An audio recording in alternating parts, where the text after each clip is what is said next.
নিরীহ ফিলিস্তিনিদের উপর হামলা অব্যাহত রেখেছে দখলদার ইসরায়েল। চলছে ত্রিমুখী অভিযান। এতে ২৪ ঘন্টায় গাজায় রক্ত ঝরেছে বহু ফিলিস্তিনির। এমনকি বুরেজ শরণার্থী শিবিরে ইসরায়েলি প্রতিরক্ষা বাহিনীর বিমান হামলায় প্রাণ গেছে ২৩ জনের।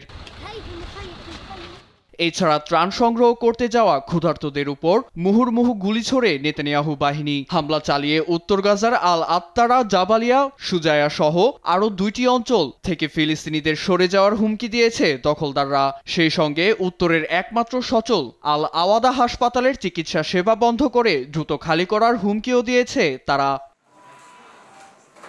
চলমান উত্তেজনার মধ্যেই বন্দি বিনিময়ের মধ্য দিয়ে অস্থায়ী যুদ্ধবিরতিতে ইসরায়েল রাজি বলে জানিয়েছে যুক্তরাষ্ট্র।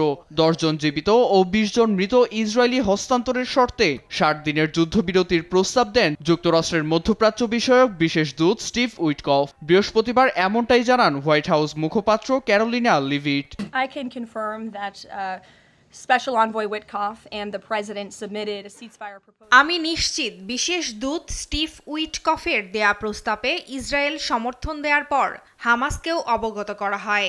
যুদ্ধবিরতি বাস্তবায়নে আলোচনা চলছে যাতে সব জিম্মিরা ফিরে যেতে পারেন।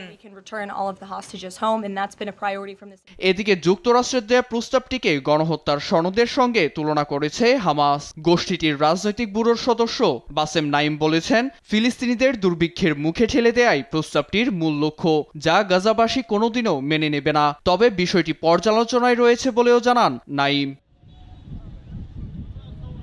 অন্যদিকে সীমান্তে আটকে থাকা ত্রাণবাহী ৬০০ ট্রাক গাজায় দ্রুত প্রবেশ করতে দেওয়ার আহ্বান জানায় জাতিসংঘ।